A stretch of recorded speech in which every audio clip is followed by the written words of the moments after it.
కాళేశ్వరం బ్యారేజీలపై justice PC Ghosh commission నివేదిక ఆధారంగా తదుపరి చర్యల అంశాన్ని కేంద్ర దర్యాప్తు సంస్థ సీబీఐకి అప్పగించే ప్రక్రియ వేగం అందుకుంది. ఆదివారం సాయంత్రం 4 గంటలకు శాసనసభలో జస్టిస్ పీసీ ఘోష్ కమిషన్ నివేదికపై చర్చ ప్రారంభమవగా అర్ధరాత్రి దాటిన తర్వాత మాట్లాడిన ముఖ్యమంత్రి రేవంత్ రెడ్డి కమిషన్ నివేదికపై తదుపరి చర్యలకు కేసును సీబీఐకి అప్పగిస్తున్నట్లుగా ప్రకటించగా సభ ఆమోదించింది. సోమవారం ఇందుకు సంబంధించిన లేఖను కూడా కేంద్ర హోం మంత్రిత్వ శాఖకు పంపినట్లుగా సమాచారం. నీటిపారుదల శాఖ అధికారులు మంత్రి అనుమతి తర్వాత ముఖ్యమంత్రి ఆమోదం సైతం తీసుకుని రాష్ట్ర హోంశాఖ నుంచి కేంద్ర హోంశాఖకు లేఖను పంపినట్లుగా సమాచారం.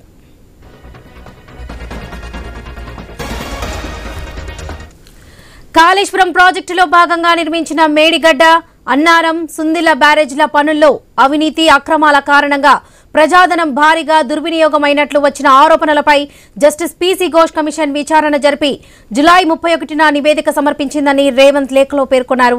బ్యారేజీల నిర్మాణంలో జరిగిన తప్పులు, అవకతవకలను కమిషన్ వెలుగులోకి తెచ్చిందని, అనేక లోపాలు, అక్రమాలను గుర్తించిందన్నారు. కొన్ని తీవ్రమైన క్రిమినల్ చర్యలు తీసుకోవాల్సి ఉన్నాయి.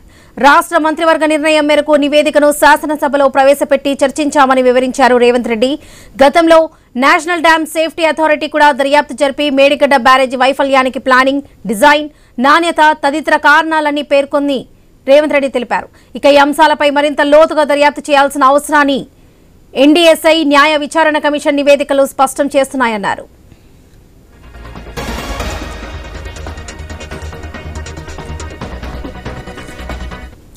ఇక అంతరాష్ట్ర అంశాలు, కేంద్ర రాష్ట్ర ప్రభుత్వాలకు చెందిన వివిధ శాఖల ప్రమేయం ఉన్నందున సీబీఐ దర్యాప్తు జరపాలని నిర్ణయించినట్లు ముఖ్యమంత్రి ప్రకటించగా శాసనసభ ఆమోదించిందని లేఖలో పేర్కొన్నట్లు సంబంధిత వర్గాల ద్వారా తెలిసింది.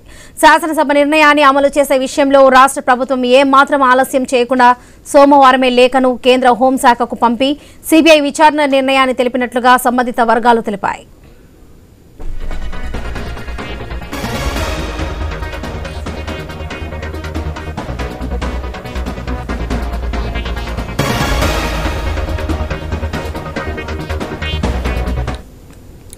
సీబీఐ విచారణకు కేంద్ర హోంశాఖ అంగీకరిస్తే కాళేశ్వరం బ్యారేజీలపై దర్యాప్తు మళ్లీ ప్రారంభమవుతుంది. మేడిగడ్డ బ్యారేజీలో చేసిన పనికి చెల్లించిన బిల్లులు, ఈ మొత్తం అంతిమంగా ఎవరికి ఎంత చేరిందన్న అంశంపై మరింత లోతుగా దర్యాప్తు చేయించాలని కమిషన్ సిఫార్సు చేసింది. కాళేశ్వరం ఇరిగేషన్ డెవలప్మెంట్ కార్పొరేషన్ పైన కూడా దర్యాప్తునకు సూచించింది. మేడిగడ్డ బ్యారేజీ 7వ బ్లాక్ను తిరిగి నిర్మించడంతో పాటు బ్యారేజీ మరమ్మతులకు అయ్యే ఖర్చును నిర్మాణ సంస్థే భరించాలి.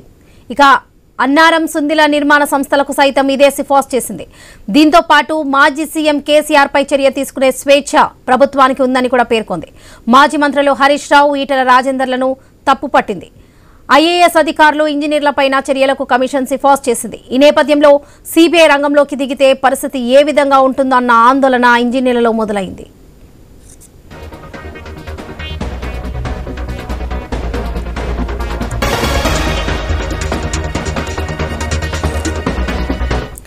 తెలంగాణలో కేసుల విచారణ చేపట్టడానికి సీబీఐకి అడ్డంకులేమీ లేవని ముఖ్యమంత్రి రేవంత్ రెడ్డి స్పష్టం చేశారు. తాను సీఎంగా బాధ్యతలు చేపట్టిన తర్వాత పలు కేసుల విచారణకు అనుమతి ఇవ్వాలని, దస్త్రాలు వస్తే వెంటనే సంతకం చేసి ఆమోదం తెలిపానని వివరించారు. ఇప్పుడు కాళేశ్వరం ప్రాజెక్టు నిర్మాణంలో జరిగిన అక్రమాలపై విచారణ చేయాలని సీబీఐని కోరుతూ రాష్ట్ర శాసనసభ నిర్ణయించినందున అవరోధం ఏమీ ఉండదని పేర్కొన్నారు రేవంత్ రెడ్డి. ఈ విషయానికి సంబంధించి పూర్తి అప్డేట్స్ మా ప్రతినిధి స్వామి అందిస్తారు. స్వామి, వరలక్ష్మి, కాళేశ్వరం ఆ ప్రాజెక్టు లో భాగంగా మేడిగడ్డ, అన్నారం, సుందిళ్ల ఈ 3 బ్యారేజ్లో జరిగినటువంటి అవకతవకలపైన రాష్ట్ర ప్రభుత్వం పీసీ ఘోష్ కమిషన్ నియమించింది. కమిషన్ నివేదిక ఇచ్చింది. ఈ నివేదిక పైన ఆదివారం రోజు అసెంబ్లీలో చర్చించిన అనంతరం రాష్ట్ర ప్రభుత్వం దీని విచారణను సీబీఐకి అప్పగించాలని చెప్పేసి నిర్ణయం తీసుకుంది. ఆ మేరకు గతంలో తెలంగాణలో సీబీఐ విచారణ చేయకుండా గత కేసీఆర్ ప్రభుత్వం అడ్డంకుల్ని కూడా ప్రభుత్వం క్లియర్ చేస్తూ ఇప్పుడు సీఎం రేవంత్ రెడ్డి స్వయంగా దీనికి సంబంధించినటువంటి ప్రాసెస్ త్వరగా కంప్లీట్ చేసే విధంగా ఒకవైపు పరిస్థితులు క్రియేట్ చేస్తున్నారు. ఒకవైపు కేంద్ర ప్రభుత్వానికి కూడా హోంశాఖకు లేఖ రాసినట్టుగా కూడా తెలుస్తుంది. మొత్తానికి 3 బ్యారేజ్లు జరిగినటువంటి అవకతవకలపై సంబంధించి కేంద్ర దర్యాప్తు సంస్థగా ఉన్నటువంటి సీబీఐకి, సెంట్రల్ బ్యూరో ఆఫ్ ఇన్వెస్టిగేషన్ అప్పగిస్తే అందులో జరిగినటువంటి బ్రిచెస్ అన్నింటినీ కూడా అది విచారించి ఒకవైపు దోషులకు శిక్ష పడే విధంగా చేస్తామని చెప్పేసి కూడా ఒకవైపు ప్రభుత్వం అంటుంది. దీనికి సంబంధించి ఘోష్ కమిషన్ సంబంధించిన విషయంలో ఒకవైపు కేసీఆర్, హరీష్ రావు దాని కమిషనే ఒకవైపు కమిషన్ ఆఫ్ ఎంక్వైరీ ప్రకారం దాన్ని నియమించలేదు, దాన్ని క్రాస్ చేయాలని చెప్పి హైకోర్టుకు వెళ్లారు.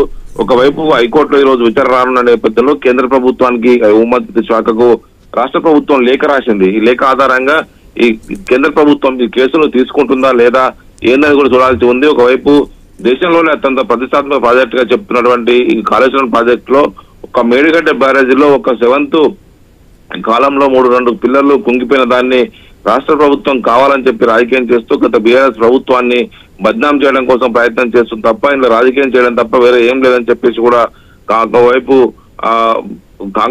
కాంగ్రెస్ ప్రభుత్వం పైన బీఆర్ఎస్ పార్టీ ఎదురుదాడి చేస్తుంది.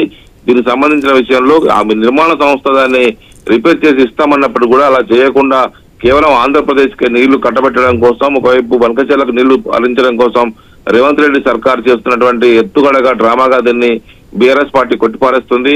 మొత్తానికైతే దీనికి సంబంధించిన విషయంలో ఇప్పుడు సిబిఐ రంగంలో దిగితే పరిస్థితి ఎలా ఉంటుందని చెప్పేసి కూడా అంతా భావిస్తున్నారు. ఒకవైపు బీఆర్ఎస్ పార్టీ అధినేత మాజీ ముఖ్యమంత్రి కేసీఆర్ పైన అదేవిధంగా హరీష్ రావు ఈటల రాజేందర్ ఇతర అధికారుల పైన ఒకవైపు సిబ్బంది పైన వీరి సంస్థల పైన సంబంధించి కేంద్ర దర్యాప్తు సంస్థ ఎలాంటి విచారణ చేపడుతుంది, దీని విచారణకు కేంద్ర ప్రభుత్వం తీసుకుంటుందా లేదా అనే కీలక అంశాలకి తేలాల్సి ఉంది. రాష్ట్ర ప్రభుత్వం మొత్తం తమ ప్రయత్నంగా ఇప్పటికే అసెంబ్లీలో తీర్మానం మేరకు దీనికి సంబంధించినటువంటి విచారణకు సంబంధించిన విషయంలో కేంద్ర హోంమంత్రిత్వ శాఖకైతే లేఖ అయితే రాయడం జరిగింది. వరలక్ష్మి.